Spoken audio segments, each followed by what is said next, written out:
My name is Clara, and at 32, I thought I had my life figured out, a loving husband, a successful career, and a future mapped out with perfect clarity. Then one Wednesday afternoon, a delivery of lavender roses appeared on my desk with a card that read, "You deserve better. See you Friday." The handwriting wasn't my husband's, but somehow the sender knew things about me that no stranger should know. What started as a mysterious gift quickly unraveled into a nightmare that made me question everything I thought I knew about the man I'd been married to for 4 years. If you're watching this right now, drop a comment below telling me where you're from, and make sure to hit that like button and subscribe to hear more stories. The alarm went off at 6:30 a.m., same as always. I reached across the bed to silence it, my hand brushing against Evan's warm back. He stirred, mumbling something incoherent before rolling toward me with that sleepy smile I'd fallen in love with 4 years ago. "Morning, beautiful," he whispered, pressing a kiss to my forehead. "Morning." I stretched, feeling the familiar comfort of our routine settling around me like a blanket. This was my life, predictable, stable, safe. Exactly what I'd always wanted. By 7, we were both moving through the apartment in our practice dance. Evan grabbed his travel mug while I touched up my lipstick in the hallway mirror. He kissed me goodbye at the door, his cologne lingering even after he rushed out, already taking a call on his Bluetooth. I noticed the tension in his voice as the door closed, but I shrugged it off. Evan was always stressed about work. Senior VP positions came with that territory. The office was its usual chaos when I arrived. My marketing firm thrived on controlled pandemonium, and today was no different. I'd barely settled at my desk when Jenna from accounts leaned over my cubicle wall. "Coffee run in 10. You in?" "Always," I laughed. She grinned. "God, I wish my boyfriend was half as romantic as Evan. Did you see the earrings he got you last week?" "I'm still dying." I touched my ears self-consciously, feeling the small diamonds Evan had surprised me with. "He spoils me." Understatement of the year. Jenna sighed dramatically before disappearing.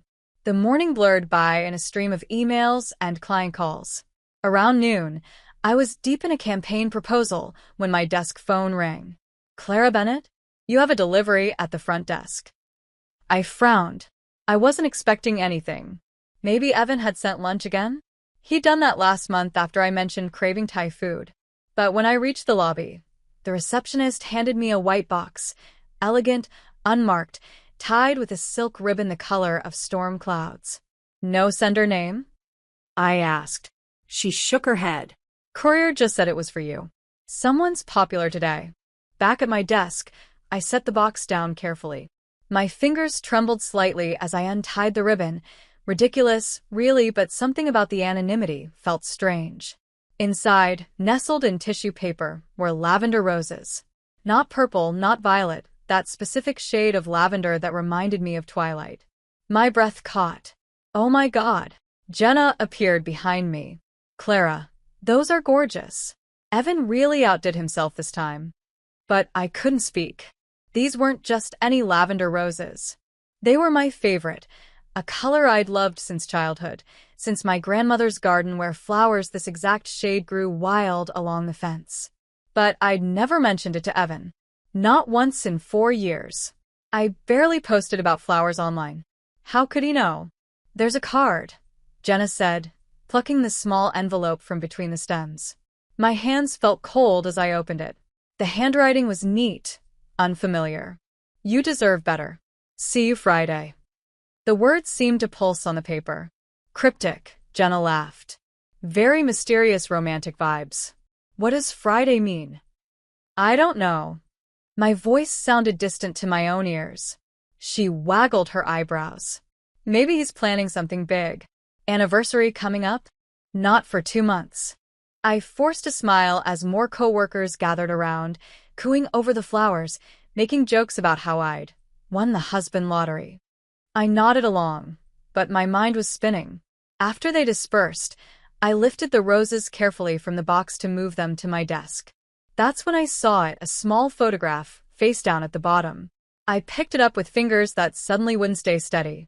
It was me and Evan. Last night. At Marcello's, our favorite Italian place. I was laughing at something he'd said, wine glass raised, and he was looking at his phone. We were wearing the exact same clothes currently hanging in my closet at home. Same earrings. Same tie.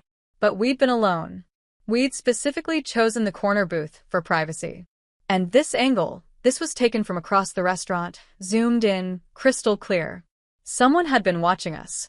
Someone had been close enough to photograph us, without either of us noticing. The office suddenly felt too bright, too loud. I grabbed the photo, the card, and my phone, mumbling something to Jenna about the bathroom. Inside the stall, I locked the door and sat on the closed toilet lid, hands shaking as I held the photo under my phone's flashlight. Every detail was there. The scratch on Evan's watch, the wine stain on the tablecloth from when I gestured too enthusiastically. The handwriting on the card wasn't Evan's. His was all messy capitals and hurried loops. This was careful, deliberate. Almost elegant. You deserve better. Better than what? Better than Evan? See you Friday. Today was Wednesday. 2 days away. I whispered into the empty bathroom, my voice barely audible over the hum of the ventilation system. Who are you? No one answered. Of course no one answered. But somewhere, someone knew where I'd been last night. Someone knew what I liked. Someone was watching. And they were coming for me on Friday. I called Evan during my lunch break, trying to keep my voice light and casual. The phone rang 4 times before he picked up. Hey babe, what's up? I'm about to head into a meeting. Quick question. Did you send flowers to my office today? Silence stretched for a beat too long. Then he laughed. Flowers? No, why? Should I have? Someone sent me lavender roses. I thought maybe you. Lavender. He sounded genuinely confused. That's specific. Not my usual style. You know I always do red. He was right. Evan's romantic gestures were traditional. Red roses, chocolates, the occasional jewelry. Never anything as unusual as lavender. So you have a secret admirer, he continued, and I could hear the smile in his voice. Should I be worried? Of course not. I tried to laugh it off. Just weird. No card or anything. The lie came easily. Too easily. Probably a grateful client or something, Evan said. Listen, I really have to go. Love you. Love you too. The line went dead. I stared at my phone, at my reflection in its black screen. Why had I lied about the card? At lunch, I met Nora at our usual cafe. She'd been my best friend since college, the person who knew me better than anyone, sometimes better than Evan did. If anyone could help me make sense of this, it was her. Okay, so mysterious flowers with a cryptic message, Nora said, stirring her iced latte. And a photo of you and Evan from last night. That's either really romantic or really creepy. I'm leaning toward creepy, I said quietly. Did you check your Instagram? Maybe someone saw you tag the location. I pulled out my phone and scrolled through my posts. Nothing from last night. Nothing from Marcelo's at all in the past month. I didn't post anything. What about Evan? I checked his profile. His last post was from a week ago, some motivational quote about leadership. Nothing. Nora leaned back, thinking. You do post a lot of dinner selfies, though. Maybe someone's been following your patterns? Figured out your favorite spots. The thought made my skin crawl. That's even worse. Or, she said, trying for optimism. It's a prank. You know how competitive your office gets. Maybe someone's messing with you. I wanted to believe her. God, I wanted to believe her. But the handwriting, the specific flowers, the timing, none of it felt like a prank. Back at the office, I tried focusing on the campaign meeting, but every few minutes my mind would drift back to that card. You deserve better. Better than what? Better than my marriage? My job? My life? At 4:37 p.m., my email pinged with a new message. The subject line was blank. The sender, Doyano11101@protonmail.com. My mouse hovered over it for a full minute before I clicked. Do you still think he's faithful? Below the text was an attachment. My hands trembled as I downloaded it. The image was blurry, taken from a distance in what looked like a parking garage. But I could make out Evan's car, that distinctive gray Audi with a small dent in the back bumper from when he'd backed into a pole last year. And beside it, a woman. She was handing him something, leaning close, her hand on his arm in a gesture that seemed too familiar, too comfortable. I couldn't see her face clearly, but she had dark hair, wore heels, a business suit. They looked like they were having an intimate conversation. My office suddenly felt airless. I forwarded the email to my personal account and deleted it from my work inbox, then cleared my trash folder. My heart was hammering so hard I thought my coworkers might hear it. That evening, I showed Evan the flowers at home. Not the card, not the photo, just the flowers, arranged prettily in a vase on our kitchen counter. "Someone at work sent these?" he asked, barely glancing up from his laptop. They were delivered to the office. No sender name. Huh. Pretty. He finally looked at them, then at me. "You're not actually worried about this, are you? Should I be?" He closed his laptop and pulled me onto his lap, wrapping his arms around my waist. "Clara, you're the love of my life.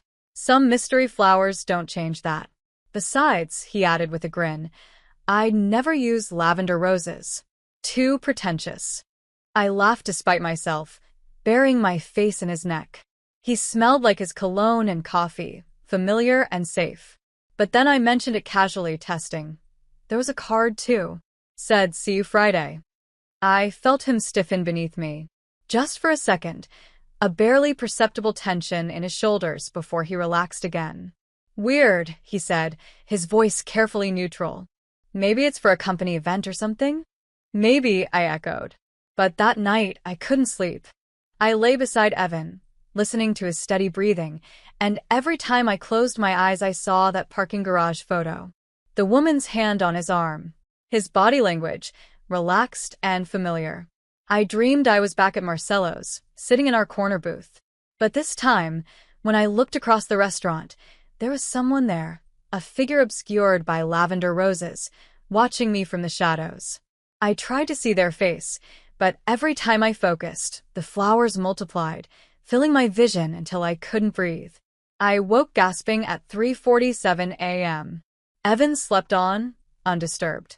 Over the next day, I started noticing things. Small things. Evan kept his phone face down now. He'd started taking calls in the other room. Tuesday night, he'd mentioned a dinner meeting on Friday specifically, and when I'd asked about it, he'd been vague. Just client stuff. Boring. Wednesday morning, I circled Friday on the calendar hanging in our kitchen, my hand shaking slightly as the marker squeaked across the paper. 2 days. See you Friday. Whatever was coming, I'd know the truth soon. And I wasn't sure I wanted to. Thursday morning arrived with a sharp knock on my office door. I looked up from my computer to see Marcus from the mailroom holding another package. "Second delivery for you this week, Ms. Bennett." "You celebrating something?" My stomach dropped. "What is it?" "Feels like an envelope. Same deal as yesterday, no return address." I took it with numb fingers. It was silver, metallic, expensive looking. My name was written in the same handwriting as the card from the flowers. "Thanks, Marcus." The moment he left, I tore it open. Inside was a single card, cream-colored, and a small black USB drive. The note read, "You don't know what he's hiding. I'll prove it to you tomorrow." The flash drive was labeled in tiny print, Friday. I stared at it, this small piece of plastic that apparently held the key to everything. My hands were shaking so badly, I almost dropped it. Another gift? Jenna appeared at my cubicle entrance, making me jump. "You okay? You look pale." "Ivy fine." I shoved the flash drive into my purse. "Just too much coffee." "Well, pace yourself. Big presentation this afternoon, remember?" I'd completely forgotten. "Right. Yes." "I'm ready." I wasn't ready for anything. At lunch, I called Nora from my car, doors locked, windows up. "They sent another message," I said without preamble. "A flash drive. Labeled Friday." "Clara, this is getting serious. You need to call the police." "And tell them what?" "Someone sent me flowers and a USB drive. They'll think I'm paranoid. Someone's been photographing you and Evan without your knowledge. That's stalking." She was right. I knew she was right. But something stopped me. Some part of me needed to know what was on that drive first. Needed to understand who was doing this and why. Just, let me see what's on it first, I said. Tomorrow. After I know what I'm dealing with. Nora sighed heavily. Fine. But I'm coming over tomorrow night whether you like it or not. You shouldn't be alone for this. Thank you, I whispered. That evening, Evan was already home when I arrived. Unusual for a Thursday. He was on the couch, TV on but clearly not watching it, his expression distant. You're home early, I said, setting down my bag carefully, hyper-aware of the flash drive inside. Finished early. He didn't look at me. How was your day? Fine. I moved to the kitchen, needing distance. More flowers? What? Did more flowers arrive? Oh, no. Just the one delivery. He muted the TV. Clara, are you okay? You've been acting strange. The irony almost made me laugh. Fine. Just stressed about work. We spent the evening in careful politeness, dancing around each other like strangers. Every time he left the room, I found myself wondering what he was really doing. Every time his phone buzzed, I wondered who was texting. At 11:47 p.m., after Evan had gone to bed, I sat at my laptop in our home office, door locked, the flash drive heavy in my palm. This was it. Whatever was on here would change everything. I plugged it in.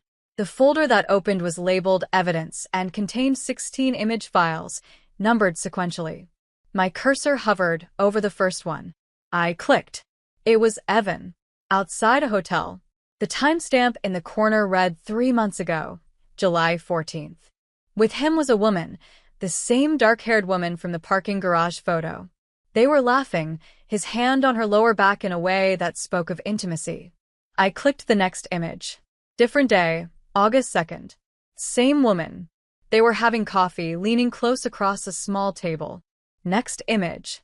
August 19th. They were getting into his car together. I clicked through them all, my heart dying a little more with each one. September, October, November. The timestamps were relentless. 2 weeks ago. 1 week ago. The last photo, dated yesterday, Wednesday, showed them in what looked like a parking garage.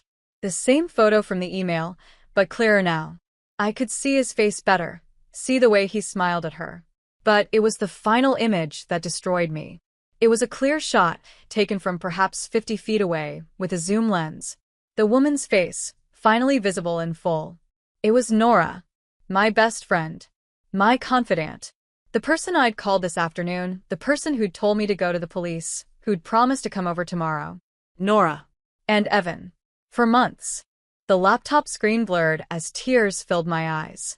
I covered my mouth to keep from making a sound, shoulders shaking with silent sobs. How long? How long had they been doing this? How many times had I cried to her about feeling distant from Evan while they?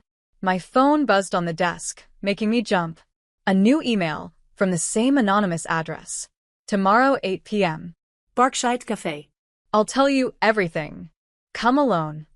I stared at the message until my vision cleared, until the grief crystallized into something harder. Something sharp. Tomorrow. Friday. I'd be there. I didn't sleep. Couldn't sleep. I lay beside Evan in our bed, where we'd made love and plans and promises, and felt like I was sleeping next to a stranger. Every time he shifted, I tensed. Every breath felt like a lie. By the time dawn broke, I'd rehearsed 1,000 conversations in my head. Confrontations, accusations, calm inquiries. None of them felt right. None of them captured the hollowness expanding in my chest. Friday morning. The day I'd been dreading and desperate for. Evan woke at his usual time, stretched, smiled at me. Morning, beautiful. The same words as always, but now they tasted like poison. Morning, I managed. At breakfast, we sat across from each other at our small kitchen table. He scrolled through his phone, occasionally making small comments about the news. I pushed eggs around my plate, unable to eat. I have that dinner meeting tonight, he said casually. The client thing I mentioned. Probably won't be back until late. Of course he did. That's fine. I actually have a work thing too. Drinks with the team. He looked up, surprised. On a Friday night? Someone's birthday. I lied smoothly. You know how Jenna is about celebrations. Right. He smiled, satisfied. Well, have fun. Don't let them make you do karaoke again. We both laughed. Like everything was normal. Like our entire marriage wasn't built on lies. He left for work at 7:30. I waited until his car pulled out of the parking lot before I let myself break down, sobbing into my coffee cup until I had nothing left. At noon, another delivery arrived at my office. This time I wasn't surprised. Inside the small package was a single lavender rose, wrapped in brown paper. The note attached read, "Tonight, truth blooms." Truth blooms. How poetic. How cruel. I called the flower shop listed on the wrapping paper, my voice steady despite the tremor in my hands. Lily's Flowers. How can I help you? Hi, I received a delivery from you today. Lavender rose? I was wondering about the sender information. Let me check. Okay, yes, that order. It was placed online but picked up and paid for in cash. The person who picked it up was male. That's all I've got in the notes. Do you have security cameras? Aye, ma'am. Is everything okay? Please. It's important. A pause. We do, but I can't just give out footage. If you're concerned about something, you should contact the police. I thanked her and hung up. The police. Everyone kept saying that. But what would I tell them? My husband is cheating with my best friend, and someone sending me flowers about it? As I left work at 7:30, I noticed it. A black sedan, parked across the street, engine running. The same car I'd glimpsed outside my house on Tuesday. The same one I'd seen in my rearview mirror Wednesday afternoon. Someone was watching me even now. Good. Let them watch. Parkside Cafe was a small, quiet place on the edge of downtown, the kind of spot that served overpriced coffee and attracted freelancers with laptops. I arrived at 7:45, wanting to be early, to have some semblance of control. I chose a table by the window where I could see the door and settled into wait. My phone sat face up on the table, recording audio in my notes app. Whatever happened tonight, I'd have proof. At exactly 8 p.m., the door chimed. A man walked in, mid-30s, dark hair, calm gray eyes that swept the cafe before landing on me. He wore a simple black jacket and jeans, carrying himself with quiet confidence. In his hand was a single lavender rose. He walked directly to my table and set the flower down between us. Clara Bennett. Who are you? My voice came out steadier than I felt. May I sit? I gestured to the empty chair. My heart was hammering, but I kept my face composed. He sat, folded his hands on the table, and looked at me with something that might have been sympathy. You don't know me, he said quietly, but you should. My name is Liam Rhodes. Rhodes. The name from Evan's hidden documents. I'm your husband's brother. The words hit me like a physical blow. Evan doesn't have a brother. That's what he told you, isn't it? Liam's smile was sad. He's told a lot of lies, Clara. To you. To others. That's what he does. I don't understand. Evan Bennett isn't his real name. Liam reached into his jacket slowly, giving me time to react, and pulled out a folder. His real name is Evan Rhodes. 5 years ago, he disappeared from Chicago after a fraud investigation. A woman went missing around the same time, his business partner's wife. The case went cold. He slid the folder across the table. I stared at it, afraid to open it. He changed his identity, moved to 3 different cities, building new lives each time. You're not the first woman he's married under false pretenses. That's not Evan wouldn't, but my voice broke on the words. Look at the folder, Clara. With shaking hands, I opened it. Inside were police reports, newspaper clippings, photographs, and one that made my blood run cold. Evan, my Evan. Unmistakably him, standing in front of a different house with a different woman and a little boy. The photo was dated 6 years ago. The caption underneath read, Eric Boyd, wife Michelle, and son Tyler celebrate Christmas in Portland. Eric Boyd. Another name. Another life. Another family. I don't believe you, I whispered, but the evidence was right there, irrefutable. The woman in the photos with him. Nora Martinez. Liam continued. She's been helping me. She became your friend on purpose, to stay close, to protect you and gather evidence. I know seeing those photos must have hurt, but they're not what you think.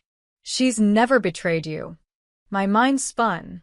Then, why did someone send me those photos, making it look like Evan found out what we were doing? He's been manipulating both of you, using your friendship against you, making you doubt each other so you wouldn't trust anyone but him. Liam leaned forward. He does this, Clara. Isolates his victims. Makes them dependent. Then he takes what he wants and disappears. I thought of the flash drive, the carefully selected photos, the timing, making me think Nora had betrayed me, making me paranoid and alone. Where is he now?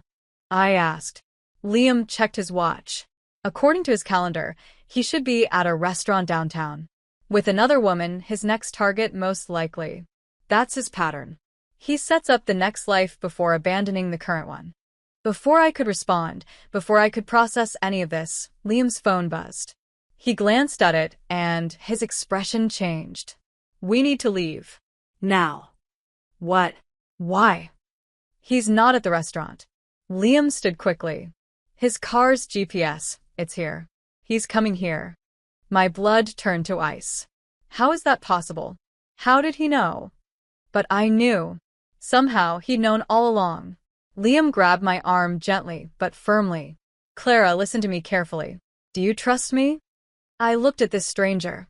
This man claiming to be my husband's brother, bearing proof that my entire marriage was a fabrication. And I thought about Evan's calm smile this morning, his easy lies, the locked drawer, the photos, the years of careful deception. Yes, I whispered. Then we run. Right now. The cafe door chimed again. We both turned. Evan stood in the doorway, his eyes finding mine immediately. He smiled, that same warm smile I'd fallen in love with, and started walking toward us. Clara, he said gently, like nothing was wrong. I think we need to talk. Don't, Liam said quietly, his hand still on my arm. But I couldn't move, couldn't breathe. Evan was walking toward us with that easy confidence, that familiar stride I'd watched 1,000 times, coming home from work, walking through grocery stores, crossing parking lots to meet me. Now it felt predatory.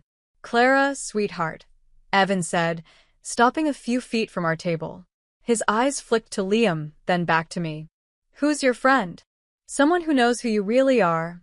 I managed, my voice barely above a whisper.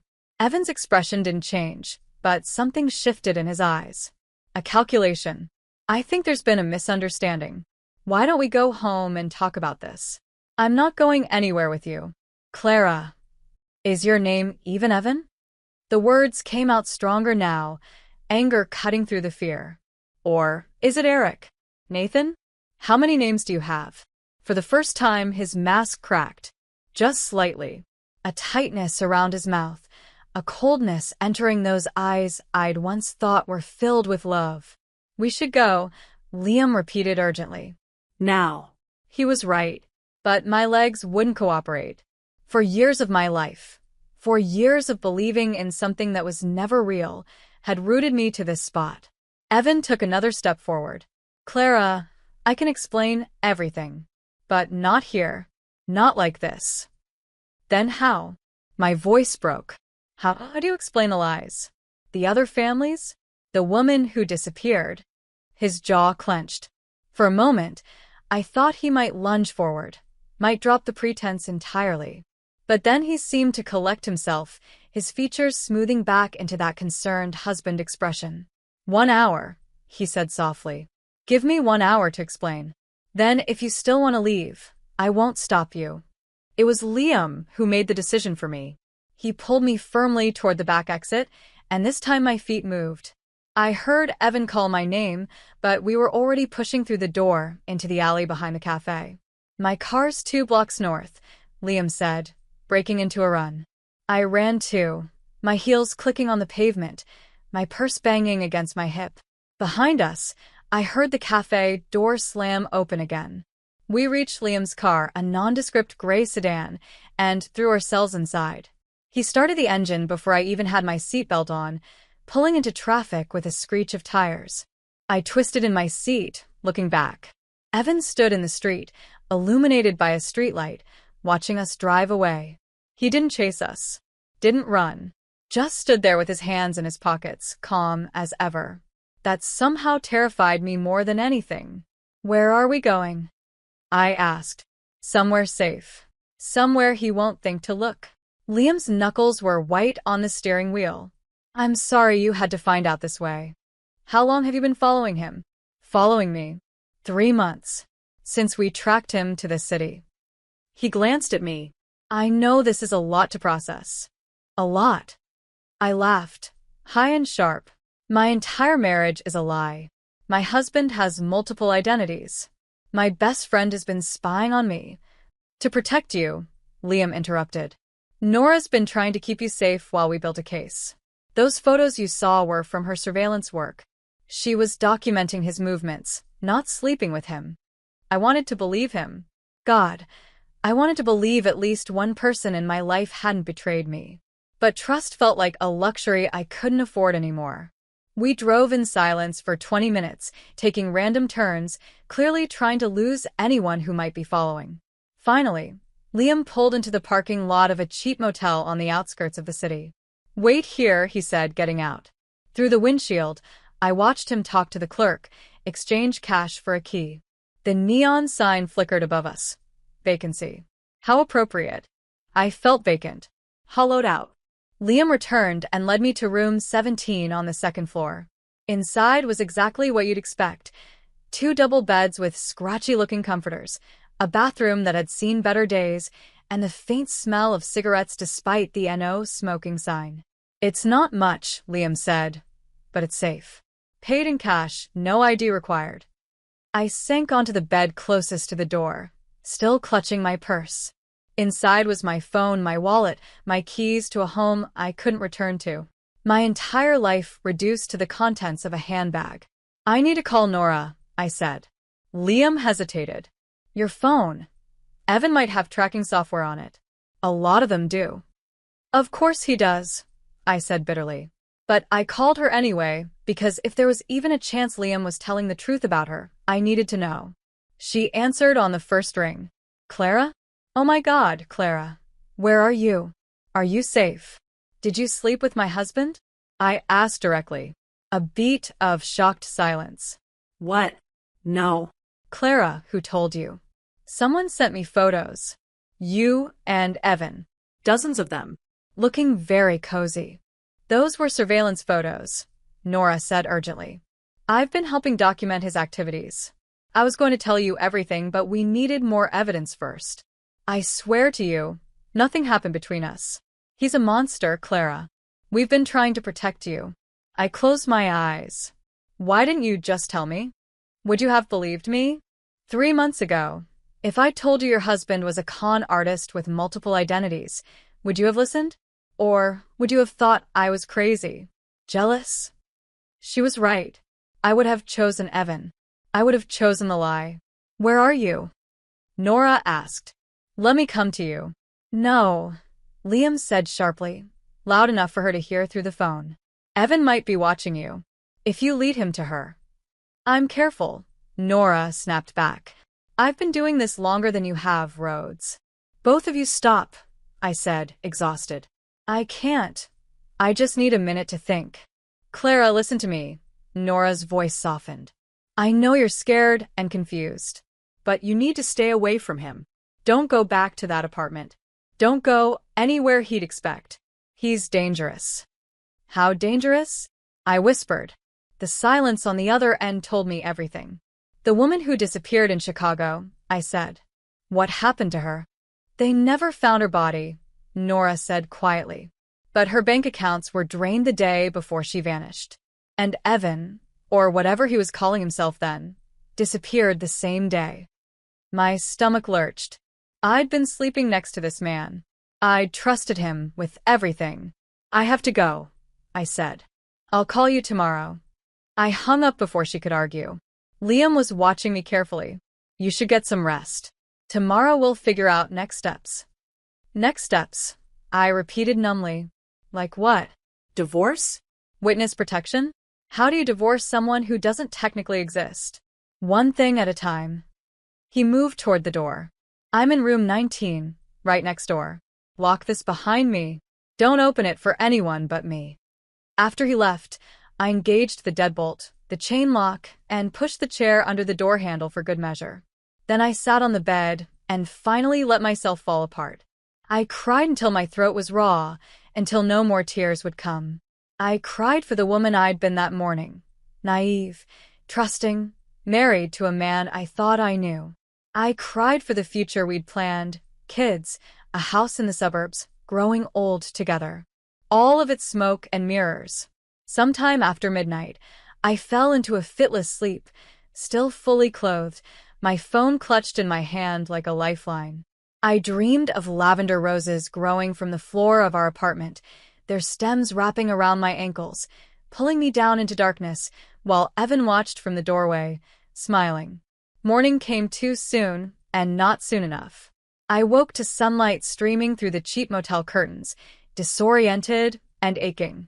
For one blissful moment, I forgot where I was and why. Then reality crashed back in. I checked my phone. 47 missed calls from Evan. 23 text messages, increasingly frantic. Where are you? Clara, please, let's talk. I can explain everything. You're scaring me. If you don't call back, I'm filing a missing persons report. The last one almost made me laugh. A missing persons report. From a man who'd made multiple people disappear. There was also a text from Nora. Coffee in my place? I have documents you need to see. And one from Liam. Don't respond to any of his messages. We'll talk strategy this morning. Strategy. Like this was a war. I supposed it was. I showered in the motel's tiny bathroom, letting the hot water wash away the previous night's tears. But it couldn't wash away the weight of knowledge that my entire adult life had been built on a foundation of lies. A knock at the door made me jump. Clara? It's Liam. I opened the door to find him holding 2 cups of coffee and a bag from a nearby fast food restaurant. Thought you might be hungry. We sat at the small table by the window, and he laid out his plan while I picked at a breakfast sandwich I couldn't taste. We have documentation of his other identities, Liam said, but we need more to build a solid case. Financial records, proof of fraud, something concrete linking him to the disappearances. What do you need from me? Access to his office at home. His computer, his files, anything he might have hidden. Liam pulled out a small device that looked like a thumb drive. This will clone his hard drive. 5 minutes, and we'll have everything. You want me to go back there? I said flatly. I know it's asking a lot. It's asking everything. But even as I said it, I knew I'd do it. Not for Liam, not for justice, but for me. For the closure I needed. When? Today. Before he changes his routine, or clears his office. He'll be at work until at least 5. The plan was simple. I'd go to the apartment during the day, plant the device, and get out. Liam would be nearby, monitoring. If Evan came home early, I'd get a warning. Simple. Terrifying. Necessary. By 2 p.m., I was standing outside my own apartment building, keys in my shaking hand. It felt surreal, sneaking into my own home like a thief. The apartment was exactly as I'd left it. Coffee mug in the sink. Evan's jacket on the hook by the door. The lavender roses, now wilting, still in their vase on the kitchen counter. A monument to how this had all started.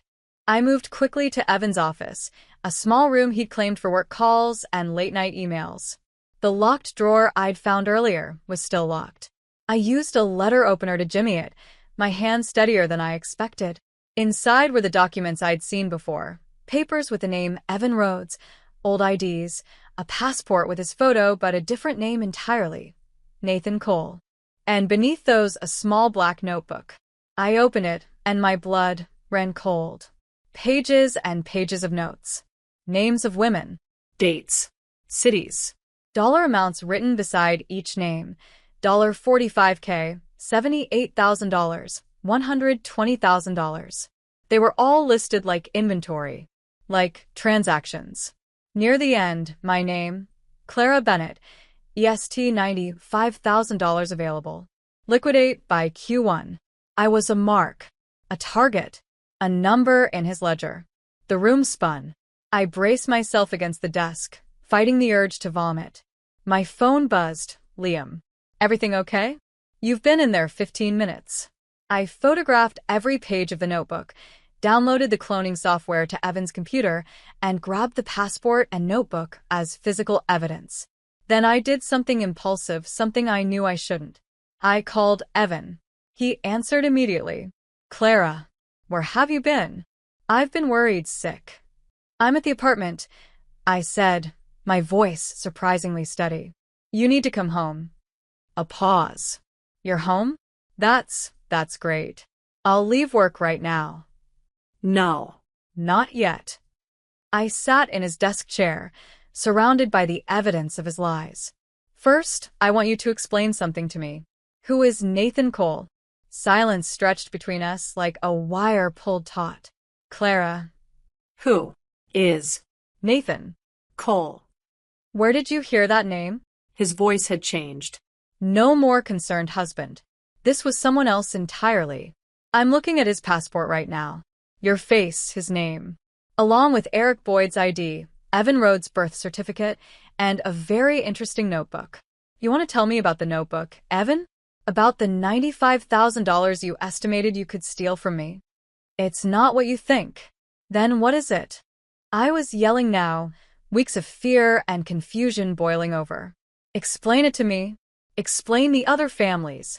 Explain the women.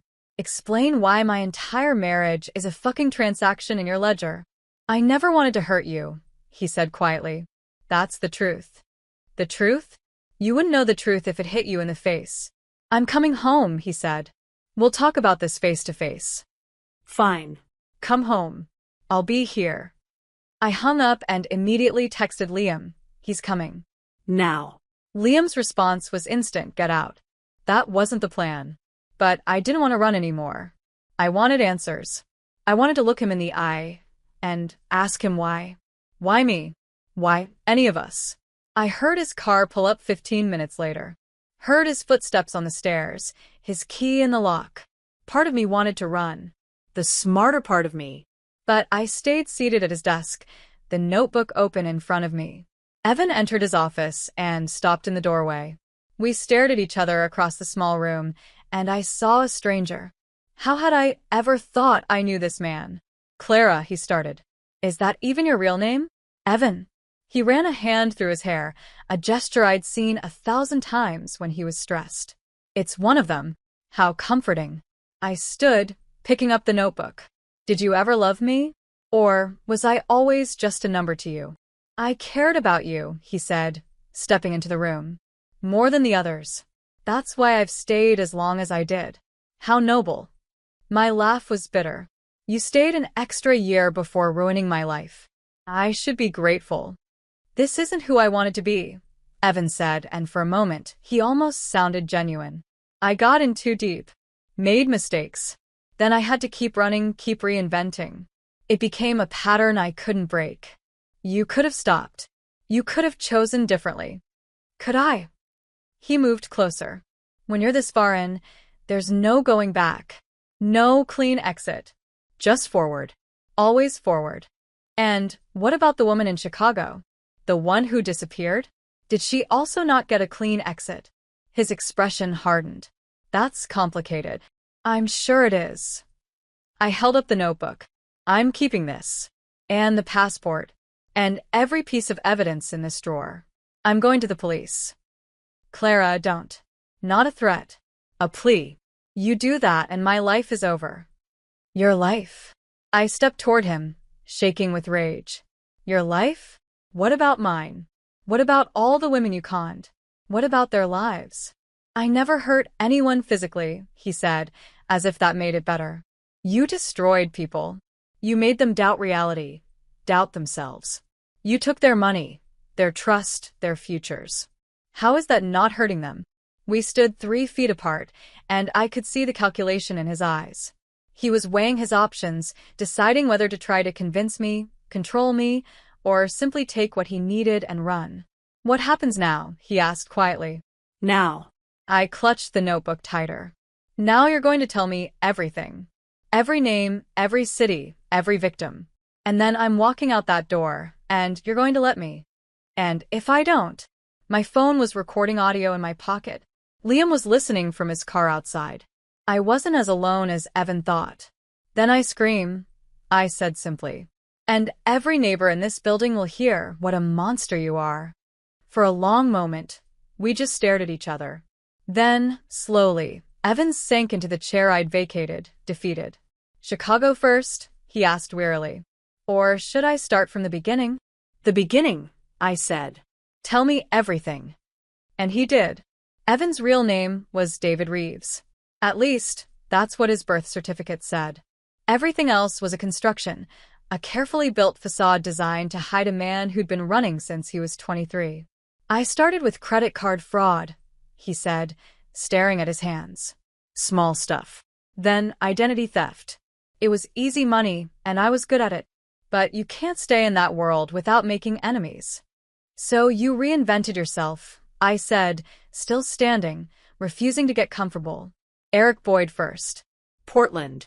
I met Michelle at a coffee shop. She was sweet, trusting. Had a kid from a previous marriage, Tyler. I played the role of stepfather for 2 years. Drained her savings slowly. Left before she could figure it out. My stomach turned. You abandoned a child. I know what I am, he said quietly. You don't have to tell me. But I wanted to tell him. I wanted to scream it. Instead, I asked, what about Nathan Cole? Seattle. Worked for a tech startup. Met a woman named Jennifer. She had money, family money, trust fund. I married her, convinced her to invest in a business opportunity. Took everything. That's when I learned to be more careful about disappearing. And Chicago? Evan Rhodes. His jaw clenched. Chicago was different. I worked for an investment firm. Had a partner, Marcus Henderson. His wife, Amy, she figured out what I was doing. Found discrepancies in the accounts. She was going to the SEC. So you killed her. My voice was flat, emotionless. I didn't, he stopped himself. I don't know what happened to Amy. We argued. She threatened me. I left Chicago that night. When I heard she'd gone missing, I was already in Denver starting over. As Evan Bennett. He finally looked up at me. And then I met you. You were different. Smart, independent. You didn't need rescuing or protecting. You were just yourself. I think that's why I stayed longer than I should have. How flattering, I said bitterly. I was such a special victim. You weren't supposed to be a victim at all. He stood, and I automatically stepped back. The plan changed. I was going to leave the life behind. Build something real with you. But then Liam started tracking me, and Nora showed up pretending to be her friend. She was protecting me. She was using you as bait. His control slipped, voice rising. They wanted me to slip up, make a mistake. And I did.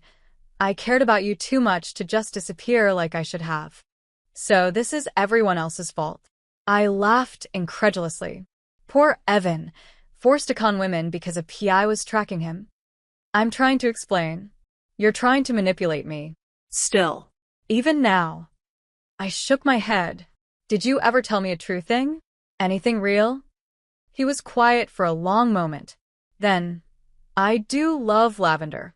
That part was real. Such a small thing. Such a meaningless detail. And yet it made me want to cry.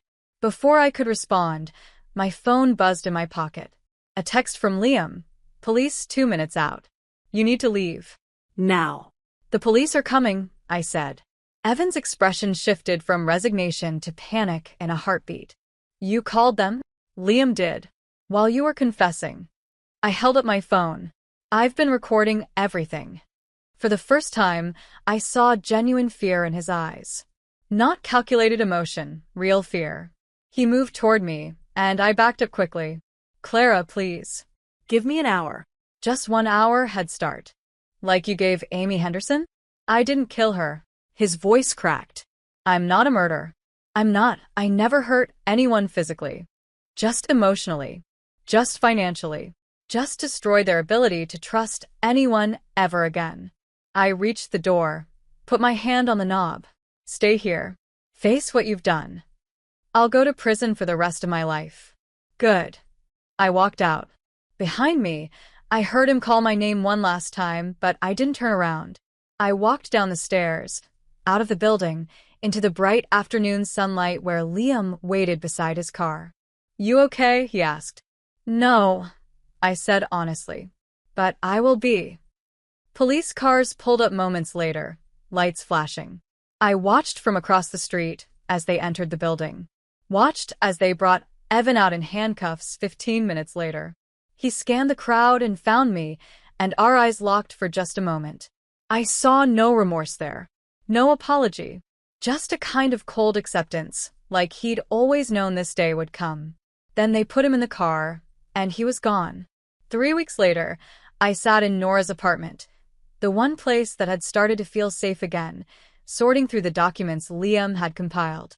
7 confirmed victims besides you, Nora said, pouring us both wine. And those are just the ones we can prove. There might be more. Jesus. I picked up a photo of a woman I'd never met. Michelle Boyd, Eric's abandoned wife.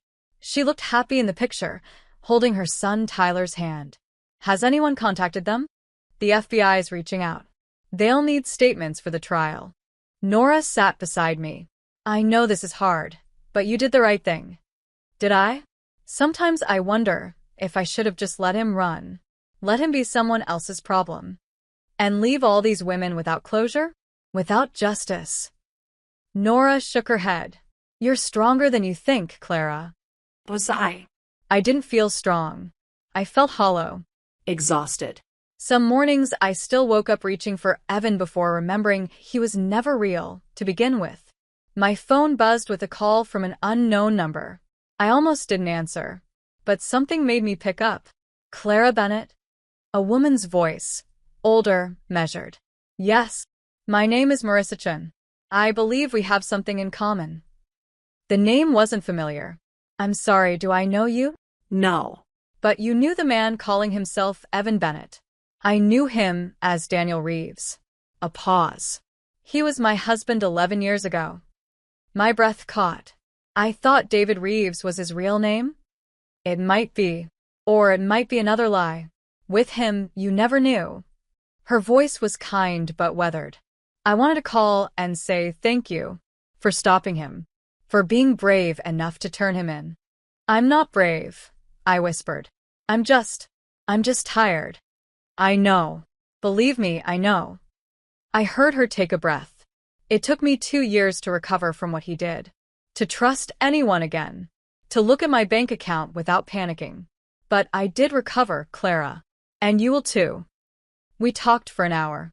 She told me her story, how she'd met David in Austin, how he'd convinced her to sell her childhood home and invest in his business venture, how he disappeared one night with every penny, leaving her with nothing but debt.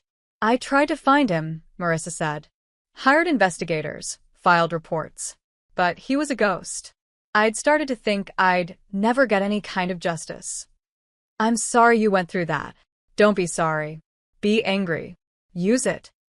Her voice strengthened. Men like him count on us being too ashamed, too hurt to fight back. Don't give him that power.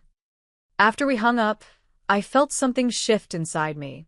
Not healing, not yet, but a kind of grim determination. Evan had taken 4 years of my life. He'd taken my trust, my savings, my sense of self. But he hadn't taken my future. That was still mine. Over the next weeks, I threw myself into recovery. Therapy 3 times a week. Support groups for fraud victims. Long conversations with Liam, who was surprisingly easy to talk to once the crisis had passed. What will you do now? I asked him one afternoon over coffee.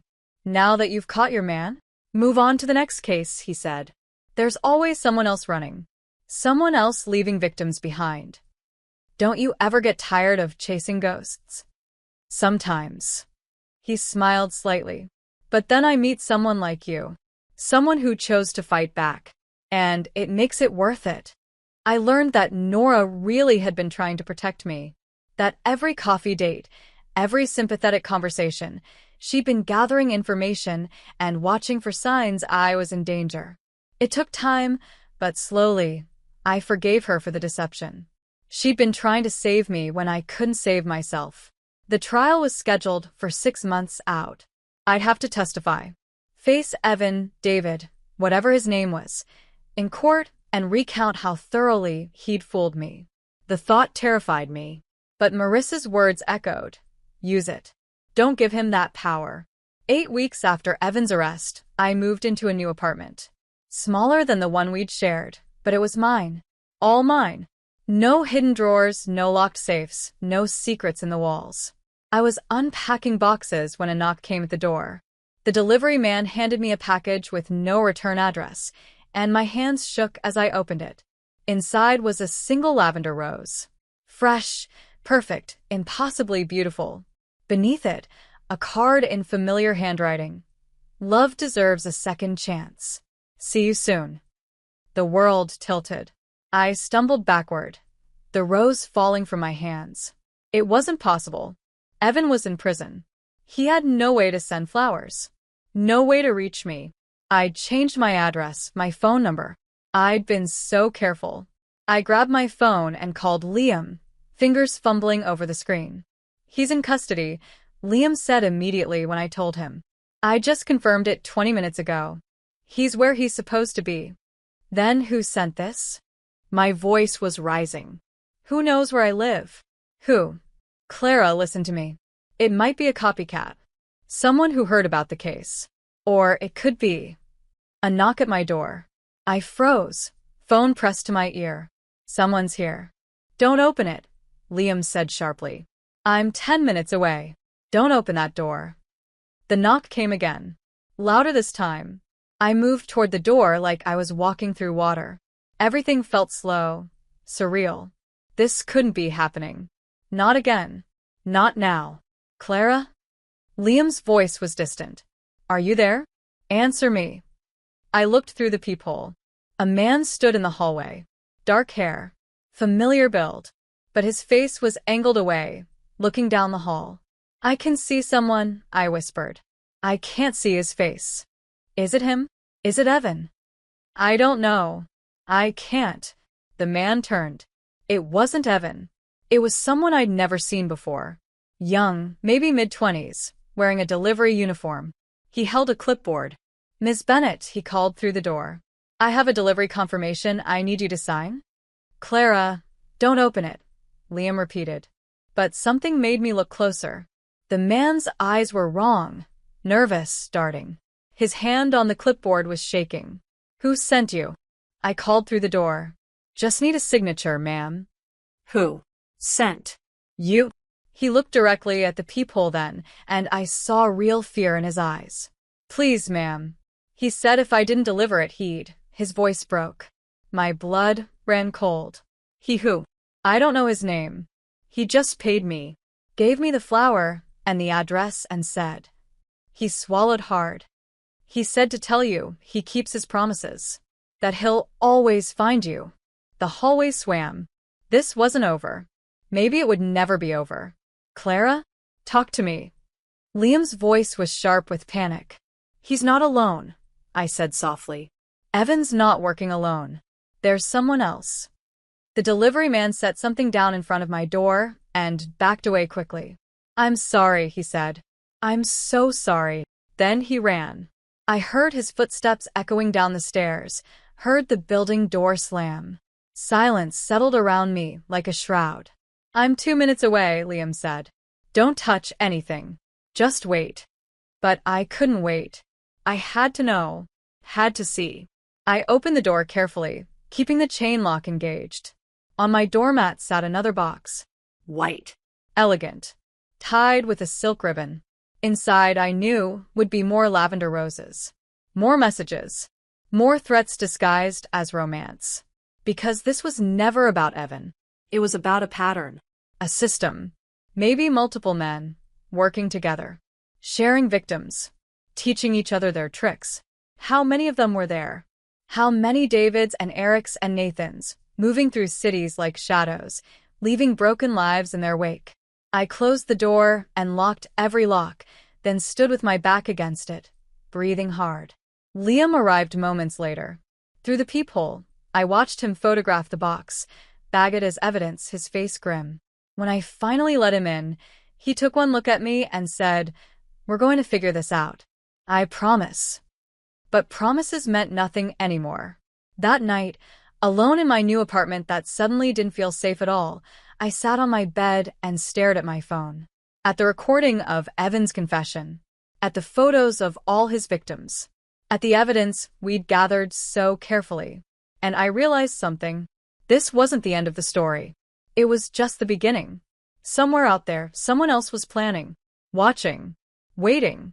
Someone had sent those flowers. Someone had hired that terrified delivery man. Someone knew where I lived, what I feared, what would break me. Maybe it was a partner Evan had never mentioned. Maybe it was a victim who'd become a perpetrator. Maybe it was someone completely unexpected. But they were out there. And they were coming. I picked up the card from the roses, studying the handwriting. It looked like Evan's. But it couldn't be Evan's. Could it? Had someone forged it? Learned to mimic his style?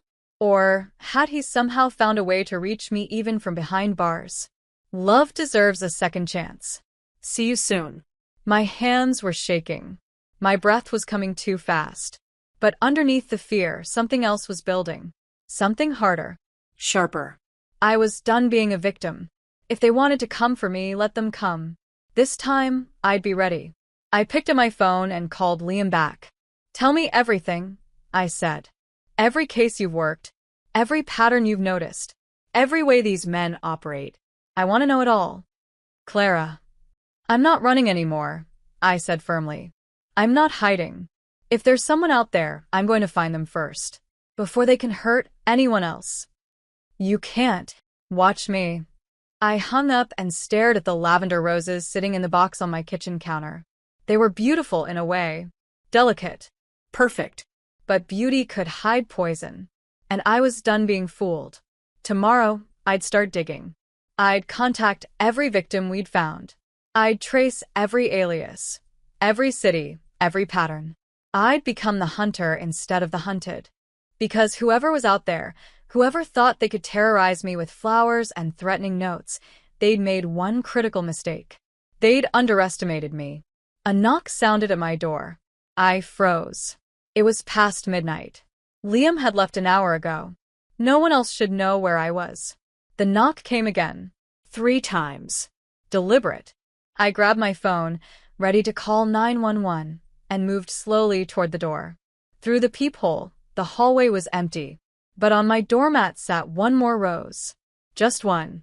Still dripping water, like it had just been cut. I stared at it, my heart hammering, and realized the truth. They weren't coming for me eventually. They were already here. If someone you loved turned out to be living a complete lie, would you have the courage to face the truth? Or would you choose the comfort of ignorance? Drop your thoughts in the comments, and don't forget to like and subscribe for more stories that will make you question everything you thought you knew about trust and betrayal.